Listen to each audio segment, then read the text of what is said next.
Aminado raw po kasi itong makakausap natin na dumaan siya sa matinding trauma sa relationship.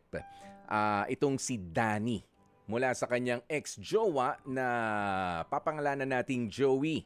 To the point na humingi na nga raw siya ng counseling mula sa isang eksperto para maka-move on ng tuluyan mula dun sa traumatic relationship niya sa kanyang ex. Pero sa kabila raw nung mga matinding nakaraan nitong si Danny at paghingi pa nga ng tulong sa espesyalista, hindi niya raw maitanggi na malaki talaga yung iniwang sugat nito hindi lamang sa puso at isip kundi sa kanyang buong pagkatao. Opo, talagang napakabigat yata ng mga pangyayari. At bitbitin nga nitong si Danny ng Cavite. Kausapin na nga natin. Danny, magandang tanghali sa'yo. Kumusta ka? Hello po, okey lang po Kuya Boy. Yung okay mo lang ba ngayon, yan ba kasi yung standard na sagot na, "Okey lang," para hindi naman nega ang umpisa? O ito yung, Oh, okey na kumpara noon. mas okey ako ngayon kaysa noon. Yan, alam mo parang, dito nga sa sinasabi mo traumatic yung, mga naging eksena doon sa iyong, past relationship. Ano ba yung nakaka-trauma dito, Danny, at talagang parang hirap na hirap ka na makalimutan? Marami po, kasi nung start pa lang ng relationship namin parang nagsho-show na siya ng red flag na signs Mhm, which I chose to ignore kasi you love the person. mm. And then as time goes by, yung mga small things na yun na parang sinasabi niya na maliit na bagay lang naman, like it's not a big deal, hindi dapat kailangan pag-usapan. He keeps sweeping things under the rug until maipon siya ng maipon Hmm, and lumaki ng lumaki yung mga problems, hmm, umabot sa point na merong verbal naku abuse, po. mental abuse, Mm, and I couldn't get out of the relationship kasi sabi nung counselor ko, nagkaroon na ng trauma bonding and mm. mahirap talaga siyang i-break. Okay. So ganito, Danny, pumasok ka doon sa relationship na hindi naman manipulative itong si, Joey. It's just that ikaw naman ay napaka-submissive. Tama ba? Kumbaga, ipinagbabahala mo na lang rin siya. O hindi ka masyadong pumipiyok, hindi ka masyadong nagsasalita, kapagka may nakikita ka na, parang hindi tama nung kayo ay nasa relationship na.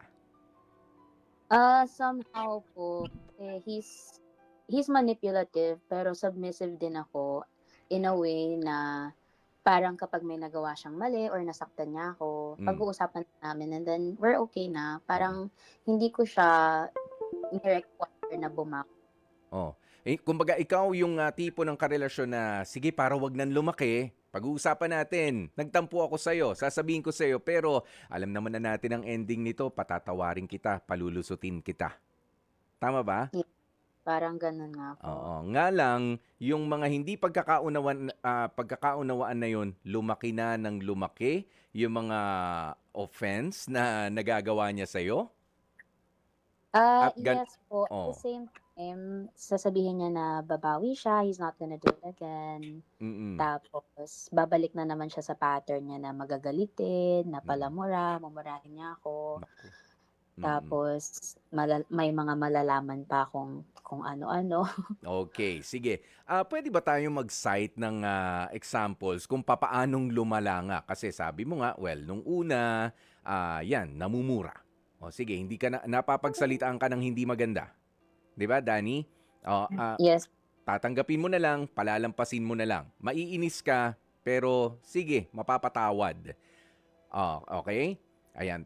Tapos Mm. meron kang, binanggit physically ikaw ba ay nasaktan na rin nitong, ex mo?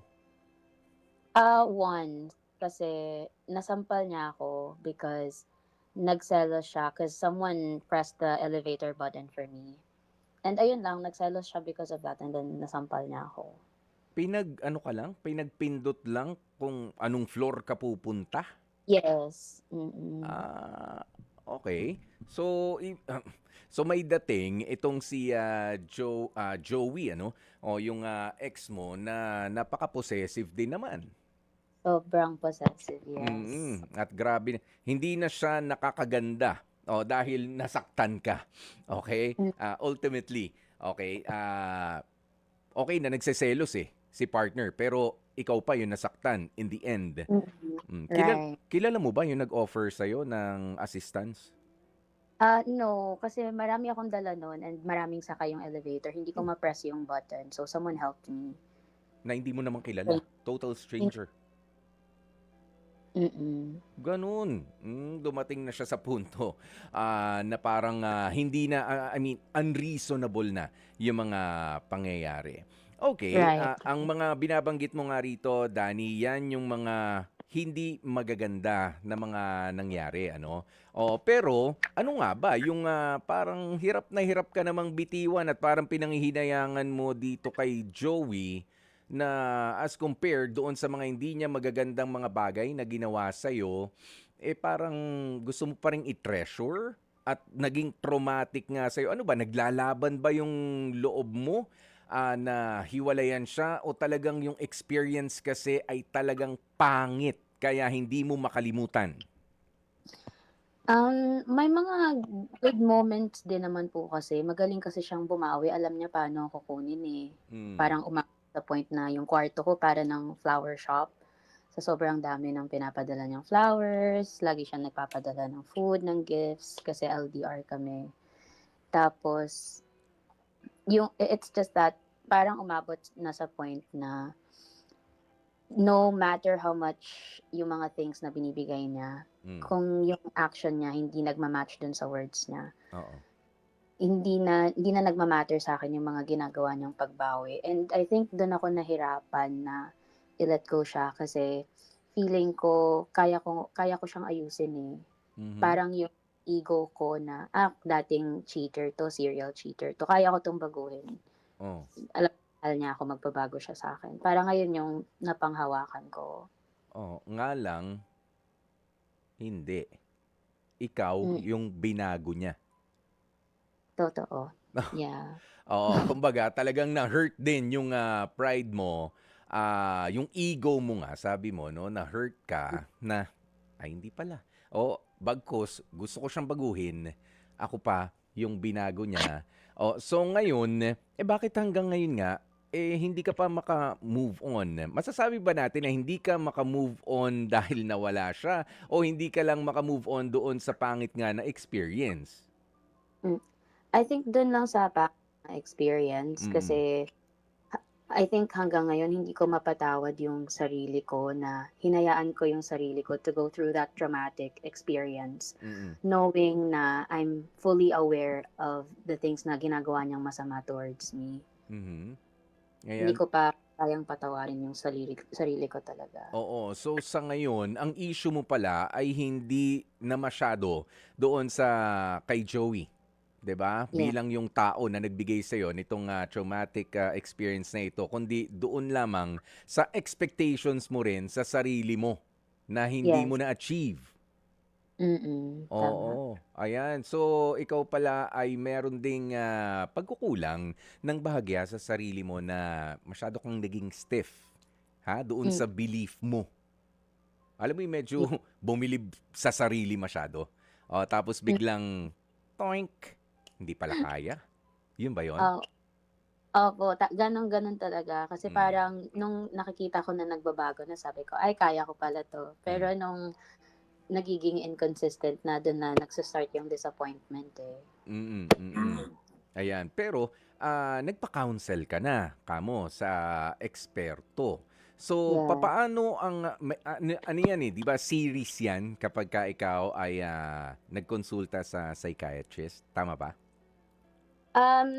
It's not therapy session pa po, Hindi counseling pa pa. lang siya. I Counseling. call yeah, I call them lang whenever I need Mm, guidance mm. or kapag kailangan ko ng, advice Mhm. anytime, I would call Yeah. them. So, parang umabot sa point na halos araw-araw akong tumatawag Mm. or 2 beses sa isang araw kasi I couldn't manage my emotions. Mhm. Grabe yung pagsa-spiral down ko dahil Mm. dun sa mga away namin. Yeah. O dun sa mga pagtawag-tawag mo, ano yung siyempre natututo ka rin eh. 'Di ba? Hindi Yeah. lang naman basta pakinggan nyo ako yung mensahe mo, kundi naririnig mo rin doon nga sa madalas na pagtawag mo sa kanila, yung sarili mo. Na-assess mo ba yung sarili mo na kung ano talaga yung gustong isigaw nito ng damdamin mo? Kasi parang hurt na hurt yung pagkatao mo. Mm. Yeah, sobrang sakit talaga and parang as time goes by, kapag tumatawag ako sa counselor ko, parang ako na rin yung nagsasawa sa kinukuwento ko na, Mm, "Andito ka na naman, yapping over the same issue." mm, Na yes, tinutulungan ako ng counselor na ma-realize what are the things na maganda para sa akin. But at the same time, parang naka-help din yung actualization na I am dealing with the same stuff over and over. And it's more than a year na of mhm, me talking about the same issue. mm, And ako na rin yung nagsawa eventually. And parang nagising ko na rin yung sarili ko. mm, mm. Man, sorry. Ayan, may gusto ka pa bang sabihin? Nalaglag lang ba yung phone? Ay, wala na po. Yun lang po. Okay. Oh, so nagising mo na yung sarili mo. Pero from time to time, meron bang biglang aatake sa'yo na sasabihin, Danny, alam mo, ang hina mo talaga sa pag-handle doon sa nung nakaraang sitwasyon sa'yo eh. Anong ginagawa mo kapag ka ganoon? Ang sinuggest sa'kin ng counselor ko mag-journal talaga, yun talaga yung naka-help sa'kin para ma-manage yung mga ganiyang thoughts na pumapasok sa brain ko kasi grabe yung pagiging overthinker ko, naging overthinker talaga ako because of Joey. So, ang ginagawa ko kapag may mga ganiyang thoughts, I would write it down Mm, para hindi ako mag-reach out sa ex ko and at the same time, ma-assess ko rin, mabasa ko yung sinulat ko, ano ba yung dapat kong gawin. mhm, mhm. Okay, Danny, ikaw ba, yung personality mo, pasok ba diyan kapagka nasabihan ka ng perfectionist, may pagkagano'n ka ba? Yes, mm. Parang idealistic, ganyan. I want this na ganito. I mean, sa trabaho, lahat sa'yo ano to, naka-calendar na, 'di ba? Kapag ka Yeah. lumampas sa oras o kaya na late ka, talagang bad trip ka. May ganyan ba sa pag-uugali mo? Yes, meron talaga. Okay. Kaya dinala mo 'yan doon sa pakikipagrelasyon. Na kailangan ganito, babaguhin kita, hindi kita nabago, na-frustrate ako. I think ganyan nga yung nangyari.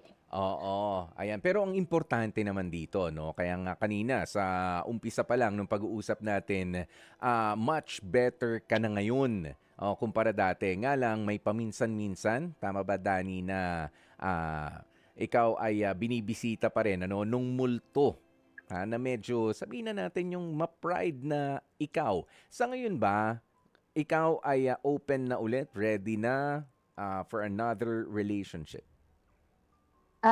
I would say yes, but with reservations. Mhm. Siguro, unlike before na kung paano ako mag-handle ng pagpasok sa relationship. Kasi ako kapag may na-meet ako na gusto ko, ayun na yung person na yun.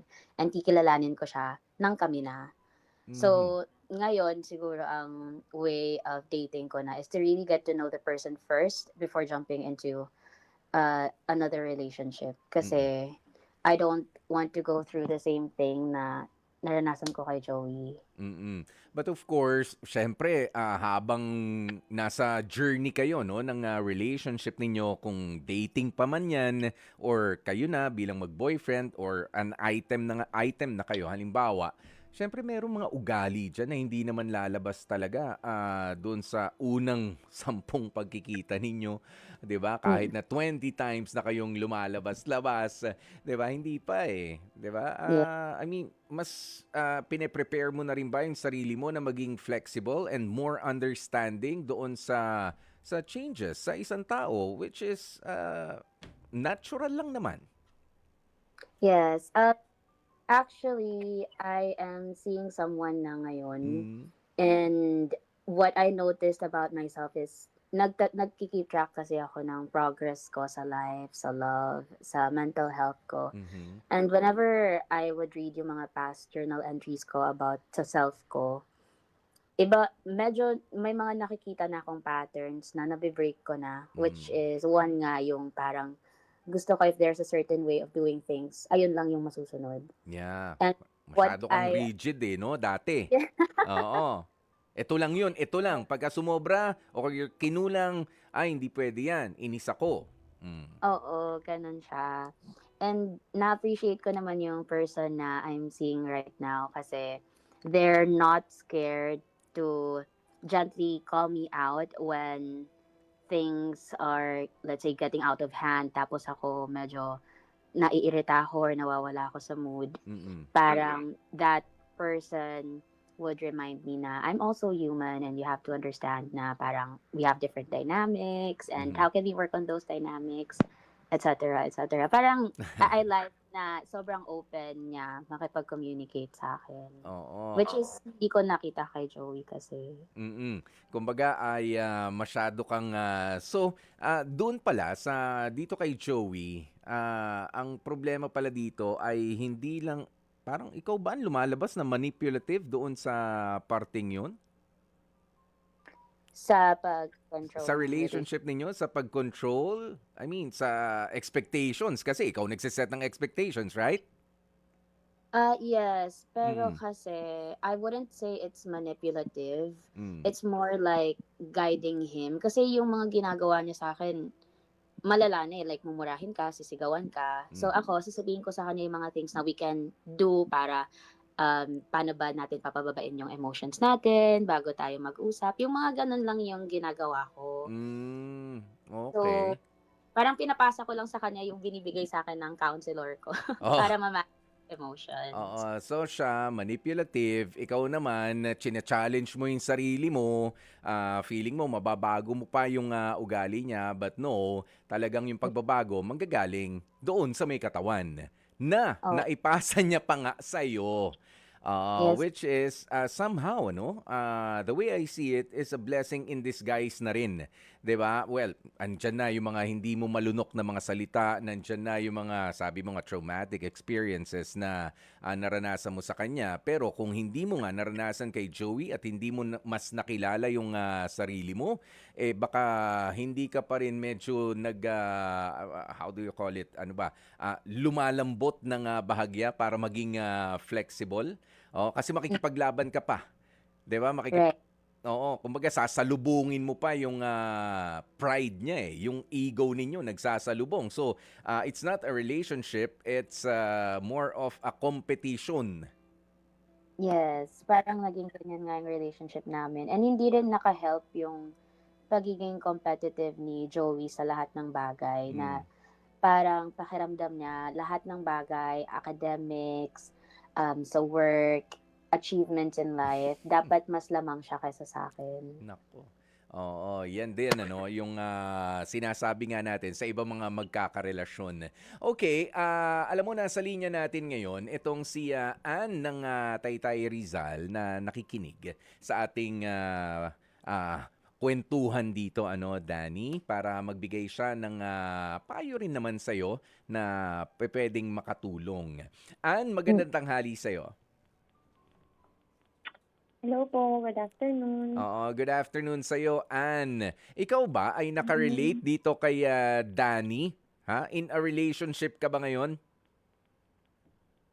Yes po, getting married. Getting married na. Mm. Oh, Getting married na this year.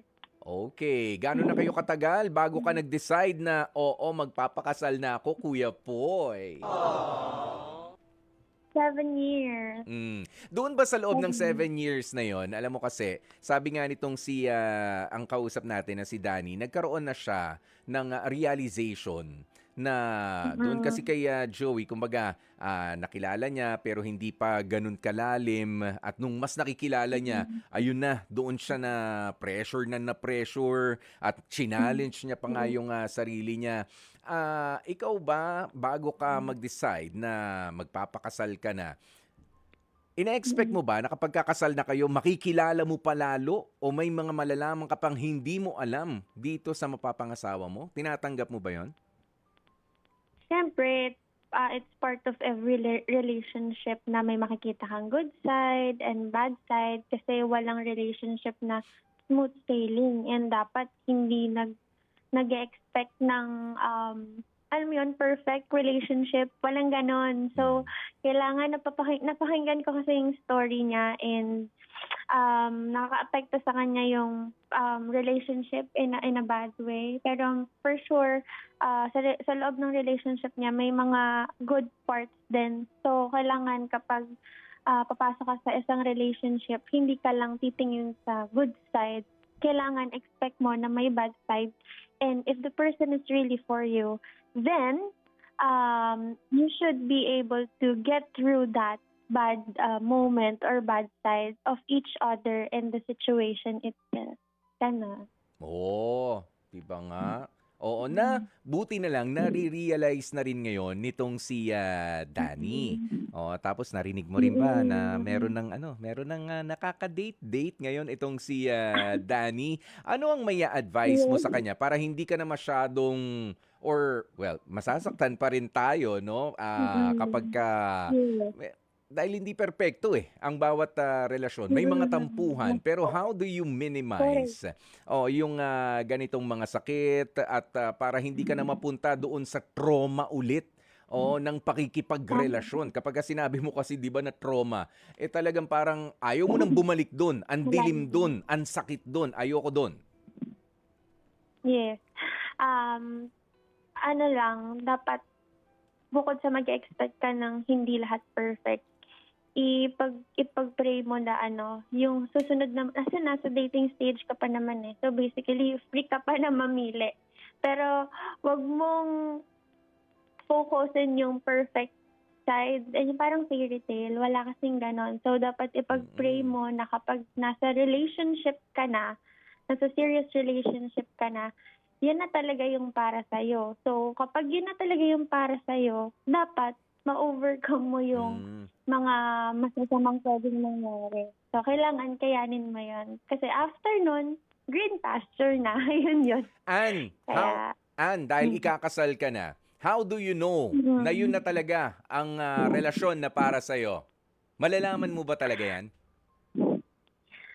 oo naman. Kasi ako, naniniwala ako doon. Kasi 'di ba yun, una kasi pinag-pray ko yun, Kuya Poy. So, naniniwala ako na kapag pinagdasal mo yung someone or something that you really want to happen in your life, ibibigay yun ni Lord sa'yo. So, I advise, ganun din yung gawin mo kung you're really wanting to have a serious relationship that will end to marriage or kung, alam mo yun, serious, kailangan yan pinag-pray para makuha mo siya. Yun. Okay. Sige, maraming salamat sa iyo, Ann, and best wishes. Kailan ba ang kasal? December this year. Oh, anong handa nyo? At nakapag-decide na ba kayo ng mga Excited ka ba, Kuya Poy? Oo. Gusto mo ba Parang doon ko na sa kainan, sa kainan talaga ako bigla nagtanong, ano? Hindi man lang yung date, basta nalaman ko, December. Tsaka na yung date, anong ulam? Anong ang handa? Meron na? Pumili na kayo? Ha? Meron na po. Siyempre, kailangan mabubusog yung bisita. Oo, kahit hindi mabusog. So ano nga? Tinatanong kita anong mga putahe ang pinili mo na eh? May chicken, merong beef, may soup. Oo. Anong luto? Alam mo yung tawa ni Ann, parang eto na, ready na, finally, ikakasal na ako. Yung ganon. Na parang konti na lang. Tsaka mahaba pa yung panahon ng preparation. 'Di ba, Ann? Yes. Sige. Yes po. Mag-iingat kayo na mag-iingat ha sa mga lakad ninyo at i-enjoy. Wag masyado magkapikunan sa mga pagpili-pili. May motive na yung kasal ninyo? Meron, Kuya Poy, para ka naging dito, coordinator. Coordinator. Ano na bang usong kulay ngayon? Ha? Ano ngayon? Green, mga olive green, ganyan. Olive green. Mm. Okay. Kasi alam mo, Mm. nung nagsasakristan pa ako sa simbahan noon, ang mga motif sa mga kasal, kulay pink. Ayan, merong red. Tapos ito yung mga ito yung mga barong na kita, kumbaga ang undershirt mo, yung kamisa chino, yun yung kulay pink, kulay old rose, Mm. kulay neon green. Ayan, yun yung mga pang-ilalim Mm. noon. Eh ngayon ibang-iba na talaga eh. Ibang-iba na. So ikaw ay, Mm. ano nga uling shade of green yan? Olive. Olive green. Olive. Okay. O sige. Oo, well planned. Oo, yan yung mga plano na meron mga konti pa yung mga adjustments pero pagka hindi ka talaga masyadong naging rigid at welcome sa'yo yung mga minor changes, hindi naman yan masakit sa ulo. Yan, hindi yan traumatic, di ba, Anne? Maraming Yes. salamat sa pagtawag mo, Thank you ano? po. Ayan. At syempre, naku, marami ang nakuha dyan nitong si Danny. O, Danny!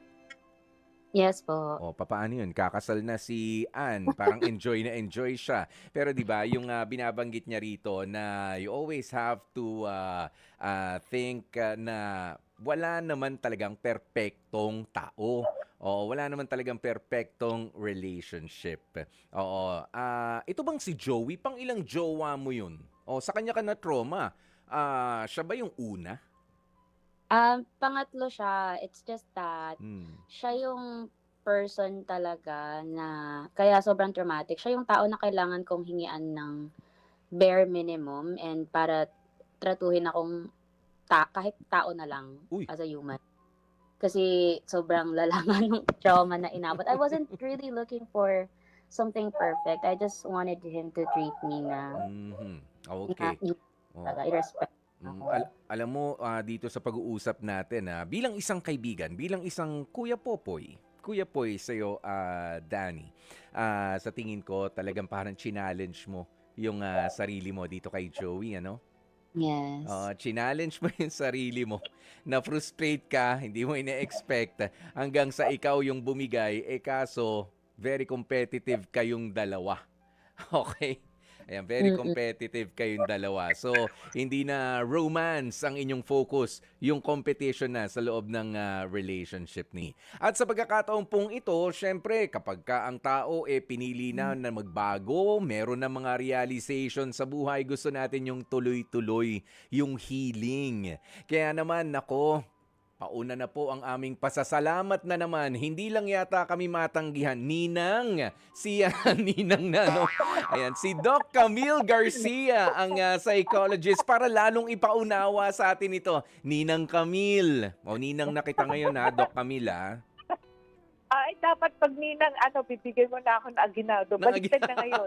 Oo nga, yung inaanak na magbibigay. Pero Doc Camille, maraming Ah, salamat po ulit dito sa pagtanggap ng tawag namin. Kasi nga, nag-e-effort naman po itong caller natin na si Danny na magbago na siya. Sabi niya nga, kumbaga yung relationship nila, para ba nagpataasan sila ng pride eh. Manipulative, itong Oo. si lalaki, siya naman, sige lang, akala mo submissive, pero hindi, meron ding laban na babaguhin kita. Hindi natuloy, hindi niya nagawa. So na-frustrate siya ngayon. Ngayon, Oo. naghiwalay sila, traumatic tuloy yung ending. Kumbaga, hindi maganda. Okay? Gusto Ah, niya na mag-move oo. on mula doon sa pangit na experience, not necessarily doon sa tao. Doc Camille, papaano nga ba yan? Okay. Una-una kasi, pag talagang na-traumatize ka, there's a tendency na after that, 2 weeks after, okay ka na. Pero sometimes, ang nagiging fallback dito, yung possibility na after, tapos na, no, naka-move on ka na, naka-let go ka na, meron ka ng mga bagong ginagawa, goals na pine-present, bakit biglang bumabalik siya? Yun yung nakakalungkot. Kasi baka sabihin natin, ang trauma, mangyayari lang immediately after ng isang ganitong klaseng hindi magandang karanasan. Sometimes, it takes months or even years, 1 to 2 years after, doon pa bumabalik yung possibility na maranasan mo uli yung ganito na mapakiramdam mo na traumatized ka dito sa pangyayaring ito. Dahil kasi it ito na, meron akong bagong karelasyon, baka maulit na naman. So, mas nagkakaroon ng possibility for anxiety at saka depression. Kaya una-una, siguro pagdating sa ganyan, one thing, kung alam mo na talagang it's a heartbreak, dapat kasi matuto kang mag-debrief. Ano ibig sabihin ng debriefing na ganito? Pwede mong isalaysay din yan sa mga kaibigan mo kung ano talaga yung thoughts mo dun sa pangyayari na to. Nasisisi ka ba? Sa tingin mo ba tama ba yung nangyari na to na or hindi kinakailangan ba talaga na magkahiwalay kayo or kung talagang hindi na kaya na kayo ay sabihin na natin magkakabalikan, ano yung pwede kong gawin para sa ganun hindi ako maapektuhan? Dahil kasi unang-una, kung bakit ka nalulungkot dito, hindi dahil sa pagkawala nung tao na yun. It's either because ikinalulungkot mo yung ginawa mong hindi maganda, kaya ka nagkakaganyan. So pag ganun yung pangyayaring naisip mo, dapat ikaw yung gumawa ng paraan. Di ba ikaw nga nagsabi, gusto mo ng mga tamang pagbabago, gusto mo ng yung possibility na hindi na maging competitive. Dahil kasi pag minahal ka, yung kung sino ka talaga at saka kahit pa paano, wala na yung sasabihin na kailangan magbago ka pa kasi ganito ka. Mhm. So pag yung ganun yung klase ng sabihin na natin na okay ka na, ang dali mo makamove on. Mali-let go mo yan.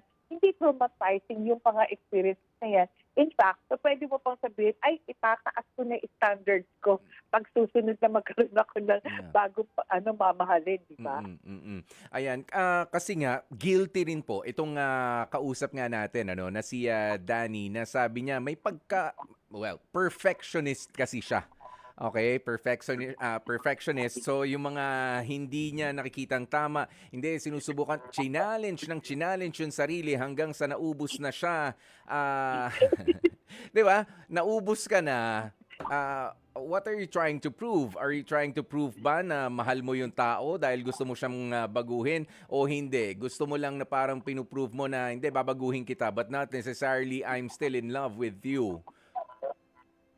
Alam mo, ang hirap niya na kung sabihin mong perfectionist ka kasi wala namang perfect na tao. Mm-mm. In fact, kung ikaw ay talagang sabihin mo marunong na yung talagang gusto mong magmahal na isang tao, try to see yourself and embrace your imperfection.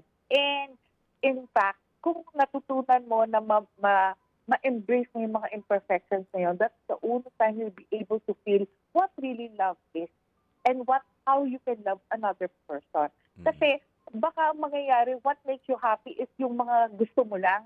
Hindi mo kinukonsider yung kung ano yung feelings ng ibang tao. Yeah. Ang hirap para pagsabihin natin na may ginagawa ka para sa sarili mo pero meron kang tinatapa ka ibang tao. O pangit din naman na meron kang ginagawa sa kanila tapos nasisira ka bilang isang tao. O yun. Sa ngayon daw kasi, doktora, nakatulong sa kanya na gine-journal niya yung mga ginagawa niya. At nakikita niya raw yung changes nga kasi 1 year na rin na nangyari at ngayon na-open niya na rin yung sarili niya sa panibagong pakikipagkaibigan, pakikipag-date. Safe na ba yan? Doktora, kapag alam mo na, hinihil mo yung sarili mo and then nakikita mo rin yung changes doon sa journal mo. Sabi niya dati napaka-stiff ko nga sa mga decisions ko. Ngayon medyo mas nakapag-adjust na siya. Okay lang ba yun na ibukas mo na ulit yung sarili mo for another relationship? Alam mo, maganda sa sinabi niya kasi nakaka 1 year na siya tapos nag-journal siya.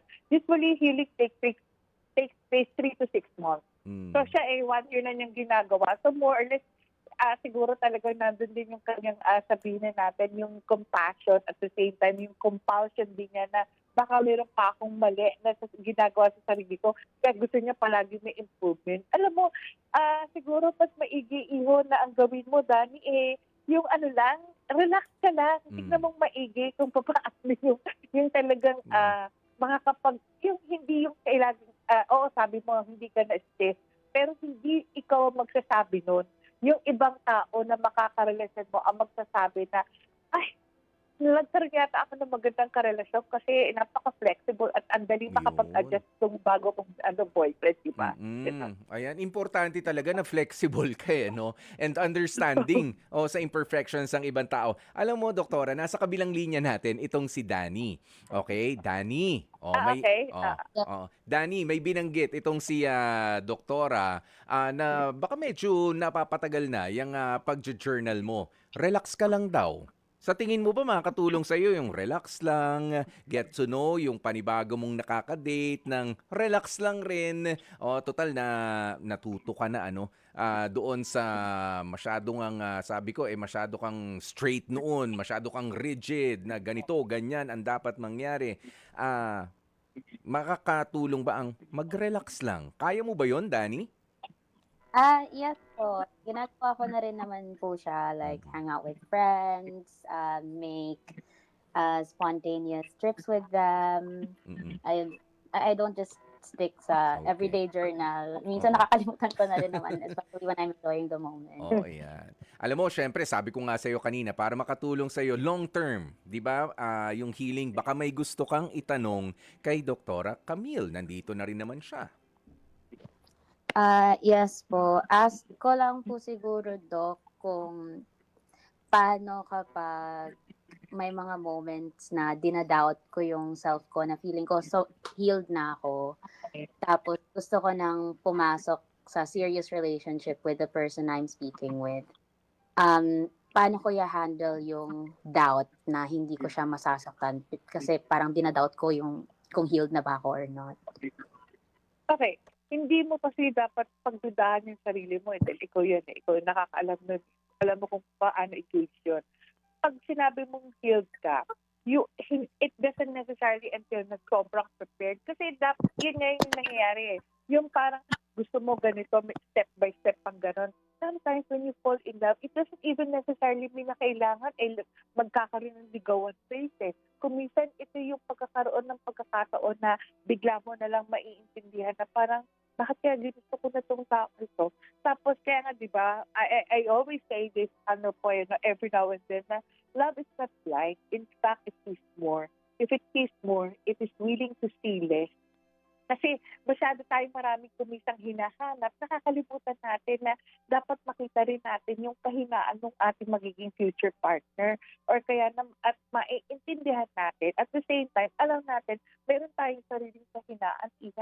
Hindi tayo pwede sasabihin natin na kailangan palagi akong handa. Alam mo lang kung ganong karami yung pwede mong i-invest na emosyon para pag nagkaroon ng pagkakataon, hindi ka wasak-wasak. Pag nagkaroon na hindi talaga kayo yung magkatugma or compatible with each other. Ito na lang, additional question lang, Doc Camille. Masasabi ba natin, no offense kay Danny, nandyan ka naman sa kabilang linya, no? Hindi kaya sobrang na-hurt lang yung pride mo talaga doon sa nakaraang relationship mo? Okay, kaya hanggang ngayon, in doubt ka kung tama na ba na pumasok sa isang relationship kasi baka magkamali na naman ako. So, the problem is hindi doon sa makakarelasyon mo eh. Oo, doon sa decision mo sa sarili mo at sa sarili mo nga na baka kailangang ibaba ko yung pride ko. But it doesn't necessarily mean na ibinababa ko yung standards ko. Tama ba 'yon, doktora? Can anybody do that? Okay. In fact, naalala mo palagi sinasabi na when is the right time after a breakup? Sabi, you have to practice the 3-month rule. Yung sinasabi dahil kasi pagdating sa 3-month rule, kahit pa paano naka-move on ka na and naka-let go ka na. And then sometimes, you cannot help it na pag meron ka nakilalang bago, you compare. And then sometimes, kung ano man na parang, tatanggapin ko ba to? Parang nawala ito sa standards ko. Yun yung problema. Kasi palagi kang merong na masyadong structured or masyadong ina-idealize mo kung ano yung gusto mo sa isang tao at kung ano ang tingin mo sa pag-ibig. Kung alam mo kung paano mo or kung ano ang definition mo talaga ng pagmamahal, that's the only time you'll be able to understand na eto na, gusto ko na talagang magmahal. Tama ka po eh. Sometimes yung natin, yung pride natin, masyado natin na, ganito ginawa. Sa susunod, mas mas tataasan ko ba yung standards ko or kaya naman ibababa ko ba ng todo-todo, parang gano'n. Hindi mo kinakailangan na magkaroon ka ng talagang definite na structure na standard. Ito yung dapat matuto ka na maintindihan mo, tama na ba o karapat-dapat ba itong tao na gustong manligaw sa akin or gusto akong mahalin, tama para sa akin. Yun yung ganong punto eh. So ultimately, is it safe to say na magandang advice para kay Danny at sa mga katulad ni Danny is chill? Alam mo yung expression na ganyan, Doktora, Doc Camille, di ba? Oo. Chill ka lang, relax ka lang, enjoy the journey, enjoy the ligawan. Oo naman, totoo naman, dapat lang talaga i-enjoy. Hindi pa pwede na parang, ay, may naliligaw sa akin, dapat ganito ha. Every 7 o'clock, kailangan mag-text na sa akin. Every 7 o'clock, dapat tanong mo sa akin kung kumain na ako o hindi. Iba ang topic. Yes. Oh, stressful yun, Doktora. Oh, stressful yung ganyan. Para kang para kang may may taga-time in, may clock in, clock out. Para kang empleyado. Oo. Okay. Oo, huwag naman Sige. ganon. Oo. Doc Camille, maraming salamat po ulit and alam ko yung conversation na ito makakatulong ng malaki kay Danny kung papaano nga ba niyang paano siyang aalis doon sa sabihin na natin medyo structured na lifestyle o mga pagpaplano niya na wala naman kasi masama na ikaw ay planado talaga sa buhay pero meron nga mga bagay talaga na wala hindi mo mapaplano but you just have to live with it. 'Di ba? You just have to adjust and try to enjoy, 'di ba? Kaysa naman masyado kang idealistic. Oo, totoo yan. Dr. Camille, maraming salamat po ulit mula sa amin dito sa Heart to Heart. Ay, thank you rin sa tiwala. Good afternoon, everyone. Yan, good afternoon po sa inyo and mano po, Ninang Camille. Ayan, si Doc Camille Garcia na talaga namang hirap na tumanggi sa ating programang Heart to Heart dahil mahal na mahal niya rin po tayo. Na kailangan kasi natin ng tulong, 'di ba, ng profesional, 'di ba? Danny? Yes. Oo. Ayan, naging mas malinaw ba sa iyo ang mga bagay-bagay sa mga pag-uusap natin lalo na nung nandito na si Doc Camille Garcia? Yes po, nakakap naman. Ayan, and hopefully malapit mo na bang masagot na enjoy mo na ba yung journey ng ligawan ninyo ng bago mong manliligaw? Na-enjoy ko naman po, yes. Okay, sige, wag ka masyadong hard sa sarili mo ha, Danny. Okay lang magkamali minsan. Oo, para di ba? Oo, meron tayong yung ego, yung pride. Meron naman talaga 'yan. Pero syempre, papasok tayo sa romance. Hindi naman sa isang kompetisyon sa ating makakarelasyon. Yan na lang ang paalaala ko sa iyo, ha? Yes, thank you po. Iyon. Thank you very much. Yan po si Danny. Ayan. Mga kapatid, dito tayo sa totoo. Dito na tayo sa True FM. Mag-subscribe at mag-follow na sa social media accounts at True Network PH sa FB, Instagram, X na dating Twitter, YouTube, TikTok, and podcasts.